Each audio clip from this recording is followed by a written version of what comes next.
राजद के साथ आकर बुरे फंसे नीतीश कुमार। अपनी मजबूरी के कारण किया कुछ ऐसा कि हो रही है किरकिरी। जिस पर था अपहरण का केस दर्ज, उसको बना दिया कानून मंत्री। 16 अगस्त 2022 को करना था सरेंडर, लेकिन सरेंडर के बजाय चले गए शपथ लेने।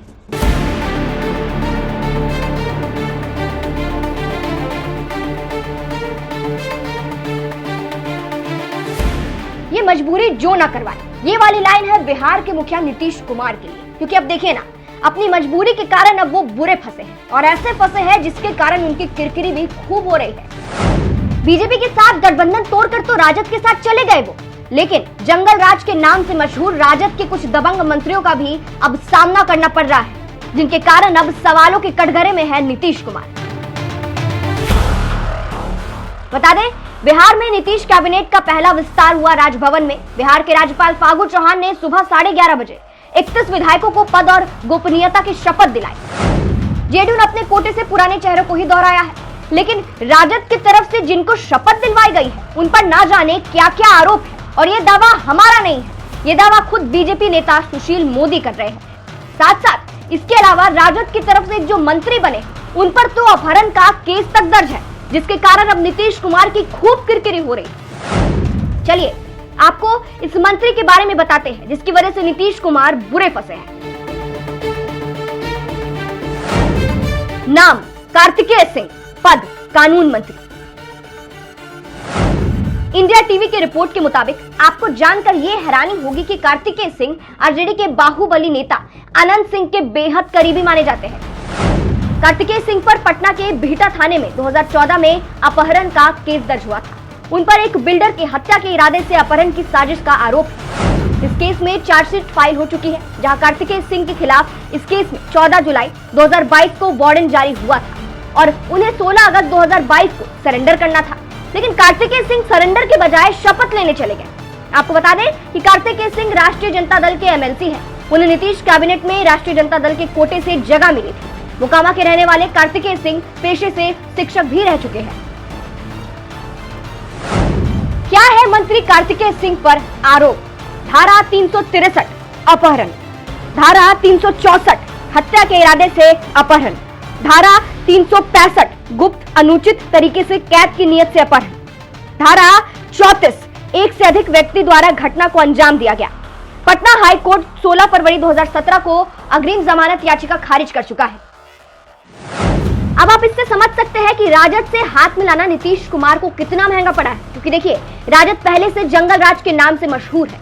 ऐसे में नीतीश कुमार की मजबूरी थी कि उन्हें ऐसे लोगों को मंत्रिमंडल में जगह देनी पड़ी है, क्योंकि उनके पास कोई और चारा नहीं था, क्योंकि राजद में ऐसे लोगों की कमी नहीं है। वही इस बात पर नीतीश कुमार का बयान भी सामने आया है, जहां उनका कहना है उनके ऊपर लगे आरोपों के बारे में कोई जानकारी नहीं है। यानी कार्तिकेय सिंह पर जो आरोप लगे हैं उनके बारे में नीतीश कुमार को कोई जानकारी नहीं थी, जबकि वो जाके शपथ ले रहे थे। अब सच में ये जानकारी नीतीश कुमार को नहीं है या उनकी मजबूरी है, ये तो वही जानते हैं। लेकिन इन सब के बीच सवाल ये है कि क्या बीजेपी का साथ छोड़कर नीतीश कुमार पछताने वाले हैं?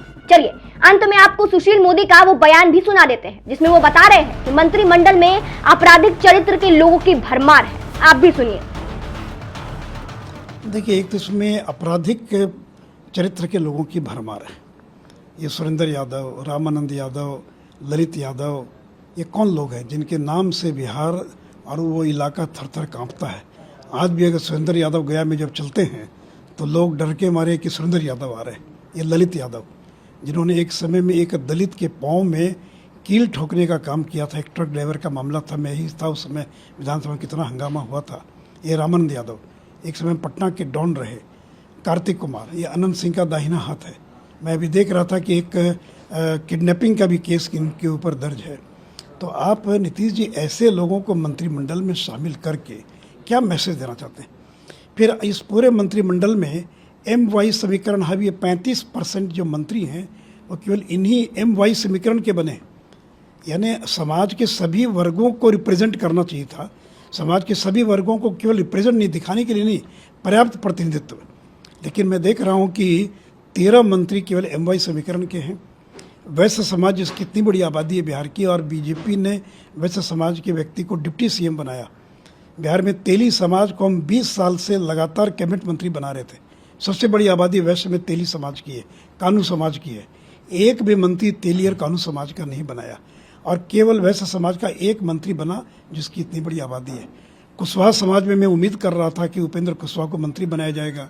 वो जनता दल यू के उनकी विरासत को संभालेंगे, नीतीश के बाद जनता दल यू की वो चेहरा होंगे। लेकिन देख रहे हैं कि उनका भी नाम कहीं पर नहीं लगता, उनको भी अपमानित कर दिया गया है।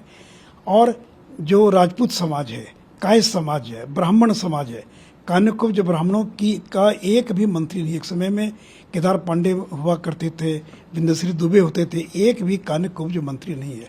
मैथिल ब्राह्मणों की भी संख्या घट कर केवल एक हो गई है, कायस्थ का भी कोई मंत्री नहीं है।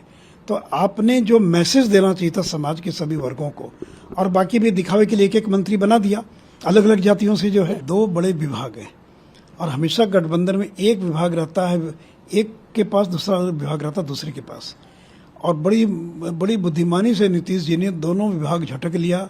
अब फाइनेंस भी जदयू के पास है और होम भी है जदयू के पास। और तेजस्वी को 5 विभाग का झुंझुना थमा दिया गया। देखिए, वित्त मंत्री जो होता है वो राज्य के सभी विभागों की समीक्षा कर सकता है, क्योंकि वो फाइनेंस मिनिस्टर है। अगर आप 5 का 10 विभाग के भी अगर मंत्री बन जाएं तो उस विभाग के अलावा किसी अन्य विभाग की आप समीक्षा नहीं कर सकते। तो तेजस्वी यादव यदि वित्त मंत्री होते तो सारे विभागों की का रिव्यू कर सकते थे, लेकिन अब तो जो विभाग उनके पास है वो उन्हीं का रिव्यू करेंगे। तो इसलिए नीतीश जी ने बड़ी बुद्धिमानी से उनको भी ठग दिया, उनको भी छल दिया, उनको झुंझुना थमा दिया। और वित्त और होम ये दोनों विभाग उन्होंने अपने पास रख लिया। जो है कुल मिलाकर बिहार की जो स्थिति उसकी समीक्षा करेंगे। और अब उसके अलावा क्या क्या एजेंडा ये मुझे नहीं मालूम, लेकिन मुख्य रूप से सही है कि बिहार के बैकग्राउंड में ये बैठक हो रही है। हमारी रणनीति क्या हो, क्या हुआ, कैसे हुआ, इन्हीं सारी चीज़ों पर चर्चा होने की संभावना है।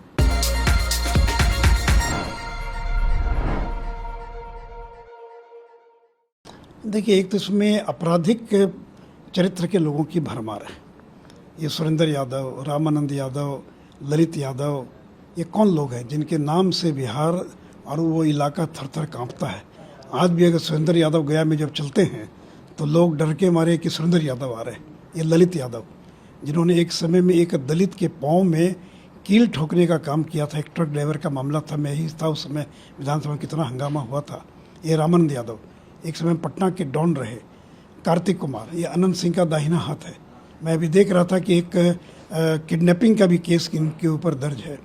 तो आप नीतीश जी ऐसे लोगों को मंत्रिमंडल में शामिल करके क्या मैसेज देना चाहते हैं?